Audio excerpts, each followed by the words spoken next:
Eh bien bonjour à tous et à toutes et bienvenue sur Duchess Bellorum, une chaîne dédiée à la Seconde Guerre mondiale. Aujourd'hui je vais vous résumer en 5 minutes l'opération Weserübung. Au printemps 1939, les Britanniques considèrent la Scandinavie comme un futur théâtre d'opération, dans l'optique d'un conflit armé contre l'Allemagne bien sûr. Le gouvernement britannique craignait d'une réédition du premier conflit mondial. Ils décidèrent alors de préparer une stratégie de blocus pour affaiblir directement l'Allemagne. Les industries allemandes sont très fortement dépendantes du fer provenant des pays nordiques. Le contrôle des voies maritimes permettrait alors de durcir le blocus contre le Reich. Après la campagne de Pologne, l'amiral Erich Raeder, alors chef de la Kriegsmarine, parla à Adolf Hitler des dangers que représente la présence de la flotte britannique en Norvège. Il appuyait sur le fait que la présence de la Kriegsmarine dans les eaux norvégiennes permettrait de mener des actions plus tard contre l'Angleterre. Hitler prit rapidement conscience des risques sur son approvisionnement en minerais de fer et ordonna à l'Oberkommando der Wehrmacht de lancer un plan concernant l'invasion de la Norvège ne faisant appel qu'à une seule division pour le 14 décembre 1939. La Kriegsmarine étudia très rapidement une version plus étendue et réaliste de ce plan en mettant en avant l'effet de surprise pour limiter la résistance ennemie ainsi que l'emploi de navires de guerre rapides au lieu des traditionnels navires transport de troupes pour le déplacement des unités. Cela permettrait aussi de capturer rapidement des grandes villes telles qu'Oslo, Bergen ou encore Narvik, ainsi que la capture des rois du Danemark et de Norvège pour accélérer la reddition. Le 21 février 1940, le commandement des opérations fut confié au général von Falkenhorst, ancien combattant de la Première Guerre mondiale. Il a combattu en Norvège lors de cette dernière. Il était donc conscient de la guerre dans le froid polaire. Il n'aura hélas que des divisions d'infanterie n'ayant connu aucun baptême du feu. Le HMS Cossack aborda en février 1940 un navire de transport allemand, le Altmark, dans les eaux norvégiennes, violant ainsi la neutralité du pays. 300 marins britanniques, prisonniers à son bord, furent libérés. Pour Hitler, c'était une preuve que l'Angleterre souhaitait violer la neutralité norvégienne. Les premiers navires allemands appareillèrent le 7 avril 1940. Le 8 avril, des mines sont mouillées par les destroyers britanniques afin d'éviter toute invasion, mais pourtant, le 9 avril, l'invasion allemande était en marche. Le Danemark n'avait que peu d'importance aux yeux des Allemands, mais c'était une base idéale pour le départ à destination de la Norvège. À peine débarqué dans le port de Copenhague, un détachement de la garde royale engagea le combat avec les Allemands. Peu après, une escadrille d'Heinkel H-111 et de Dornier Do-17 survolèrent la ville. La Luftwaffe bombarde des populations civiles.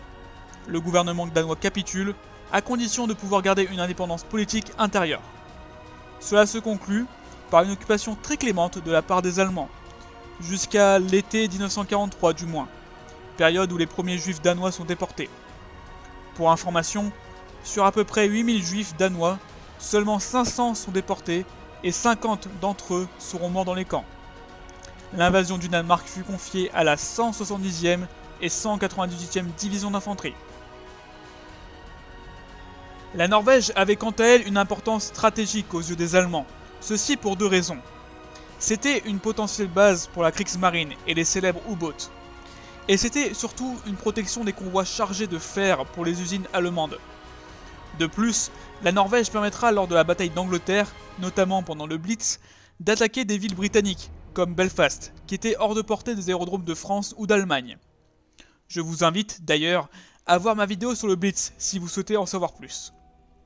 L'invasion de la Norvège fut confiée au général Nikolaus von Falkenhorst, ancien combattant de la Première Guerre mondiale comme dit plus tôt. Il disposait de 5 divisions d'infanterie et de 2 régiments de Gerbissjägers de la 3e division de montagne. Les unités furent transportées par plusieurs navires de la Kriegsmarine. Les 2 sister ships Scharnhorst et Gneseno, l'admiral Hipper, le Königsberg et j'en passe bien d'autres. Aucun bateau transport de troupes fut utilisé. Les plus gros navires transportaient 2000 hommes et les plus petits, qui étaient des dragueurs de mines, transportaient 500 hommes. Face aux Allemands, il y avait bien sûr l'armée norvégienne, qui disposait de 6 divisions d'infanterie. Il y avait également une brigade de la garde britannique, ainsi que des chasseurs français, dont des chasseurs de la première division légère de chasseurs de la Légion étrangère. On note aussi un détachement de l'armée polonaise. La force d'invasion décide de remonter le fjord menant à Oslo. Mais le matin du 9 avril, ils furent bombardés par la forteresse d'Oskarborg, qui coulèrent le navire de tête, le Blücher, avec entre 600 et 1000 hommes à son bord. La forteresse retarde la flotte, ce qui permet aux Norvégiens de se préparer. Le gouvernement et la famille royale, ayant appris le naufrage du Blücher, refusent de déposer les armes.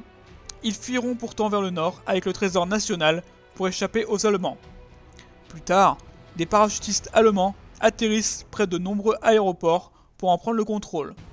Ceci est d'ailleurs la première attaque aéroportée de l'histoire. Les villes de Bergen, Stavanger, Narvik et beaucoup d'autres sont occupées en 24 heures. À Narvik, les Allemands débarquent 2000 hommes. La Luftwaffe souhaite encore frapper un grand coup de massue la population civile, en les bombardant comme elle l'a fait au Danemark, et ceci dans un but purement psychologique. Le roi part en exil et apparaît le 7 juin 1940 à bord du HMS Devonshire pour le Royaume-Uni. Le reste de la famille royale se rend aux États-Unis et la Norvège capitule finalement le 10 juin 1940. La Suède et la Finlande se retrouvent alors encerclées à l'ouest par le Reich allemand et à l'est par l'URSS. La Suède n'est pas un objectif des Allemands, car c'est un pays neutre. Le commerce suédois et finlandais se retrouve alors sous contrôle de la Kriegsmarine.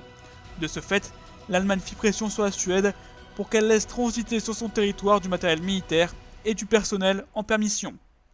Le 18 juin, l'Allemagne et la Suède trouvent un accord.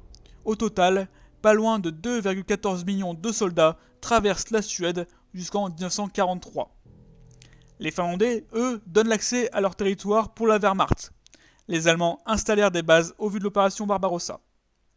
Pour conclure, l'opération Weserübung permit à l'Allemagne de protéger son fer à destination de ses usines. La Kriegsmarine et la Luftwaffe tirent aussi un profit pour leur lutte contre l'Angleterre, car cela leur donne un nouveau port-base pour leurs attaques. Les soldats allemands, eux, ont pu bénéficier d'un pays pour leur permission, et la Finlande a permis un support logistique pour l'attaque de l'URSS. Et voilà, c'est la fin de la vidéo, j'espère qu'elle vous a plu. N'hésitez pas à vous abonner, à mettre un pouce bleu et un commentaire, cela m'aide beaucoup. Je tiens à m'excuser d'ailleurs pour le manque d'activité cette semaine, mais mon temps fut pris pour un projet que je vais très prochainement vous présenter. Je vous dis à la prochaine pour une nouvelle vidéo, en attendant, prenez soin de vous et restez chez vous.